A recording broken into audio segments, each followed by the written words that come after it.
Subscribe to our channel and press the bell icon for latest updates. आप सभी का हमारे चैनल में बहुत बहुत स्वागत है। जैसे कि आप सभी थंबनेल देखकर जान गए होंगे कि आज हमारा जो टॉपिक है वो है शेड किस तरीके से हमें बनाना है और ब्रॉयलर फार्मिंग में शेड बनाते वक्त हमें किन चीज़ों का ध्यान रखना है। तो आप इस वीडियो को लास्ट तक देखिए, लाइक कीजिए और चैनल को सब्सक्राइब कीजिए। चलिए शुरू करते हैं। दोस्तों, शेड बनाने से पहले सबसे पहली चीज़ हमें ये जो ध्यान में रखनी चाहिए कि हमें जगह का जो सिलेक्शन करना है कि किस जगह पे हमें शेड बनाना है, तो उसके लिए हमें कुछ चीज़ों का ख्याल रखना चाहिए।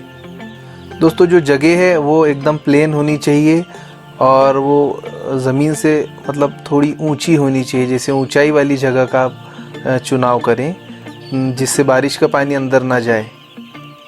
दोस्तों, जो आपकी जगह है वो मेन रोड से बिल्कुल ज़्यादा दूर नहीं होनी चाहिए ताकि जो लिफ्टिंग के लिए व्हीकल्स आती हैं वो इजीली आपके शेड के नज़दीक तक आ जाएं।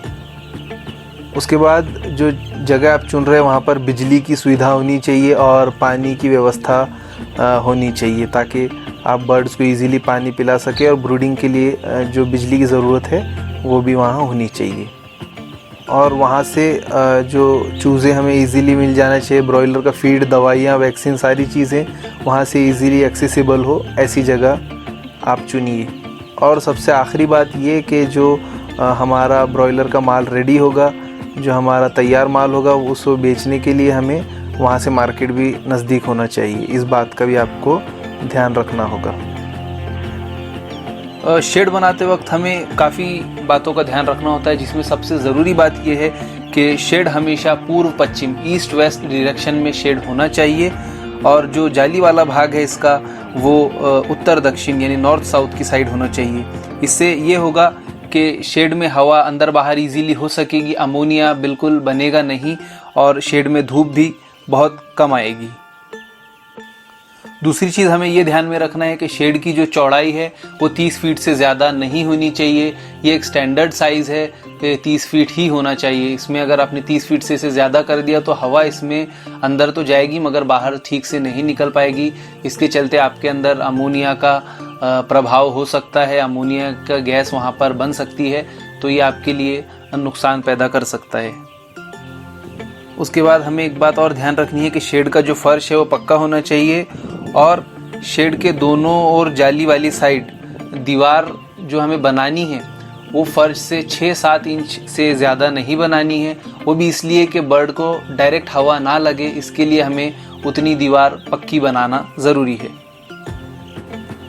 शेड की छत हमें सीमेंट शीट से बनाना चाहिए, लेकिन मार्केट में अभी काफ़ी शीट्स अवेलेबल है जो कि ठंडा रखती है। हमें वेंटिलेशन का भी ख्याल रखना है और हमें जो हम शीट डालेंगे उसको 3-3 फुट हमें बाहर लंबा छोड़ना है ताकि बारिश की छींटें अंदर ना आए और शेड हमारा गीला ना हो। तो इस बात का हमें ख्याल रखना होगा। दोस्तों, शेड की जो साइड की ऊंचाई है वो 8 से 10 फुट होनी चाहिए और जो बीच की ऊंचाई है फर्श से वो 14 से 15 फुट होनी चाहिए। दोस्तों, शेड के अंदर लाइट मैनेजमेंट के लिए होल्डर्स होने चाहिए, मुर्गी दाना रखने के लिए, बर्तन रखने के लिए काफ़ी जगह होनी चाहिए और पानी की टंकी लगाने के लिए भी हमें एक प्रॉपर वहाँ पर जगह होनी चाहिए। तो इस बात का भी शेड बनाते वक्त आपको काफ़ी ध्यान रखना होगा। एक शेड से दूसरे शेड की बीच में जो जगह हमें छोड़ना है वो तकरीबन 50 फुट है और अगर आप चाहे तो आपके लंबे शेड को बीच में दीवार डालकर आप उसमें पार्टीशन कर सकते हैं। तो ये थी दोस्तों सारी शेड से रिलेटेड जानकारी। अगर आपके दिमाग में कोई भी सवाल होता है तो आप कमेंट बॉक्स में कमेंट करके हमसे पूछ सकते हैं, हम उसका भी जवाब देंगे। और ये एक ब्रॉयलर की सीरीज़ है, इसमें हम पूरे ब्रॉयलर मैनेजमेंट की हर एक चीज़ बताएंगे। हमारे वीडियोस इसके आगे भी आएंगे, तो आप जुड़े रहिए इस चैनल से। Thank you. तो अगर आपको वीडियो अच्छी लगी है तो इसे लाइक कीजिए, सब्सक्राइब कीजिए चैनल को और बेल आइकन को दबाइए ताकि हमारे वीडियो के लेटेस्ट नोटिफिकेशन आपको मिलते रहे। Thank you.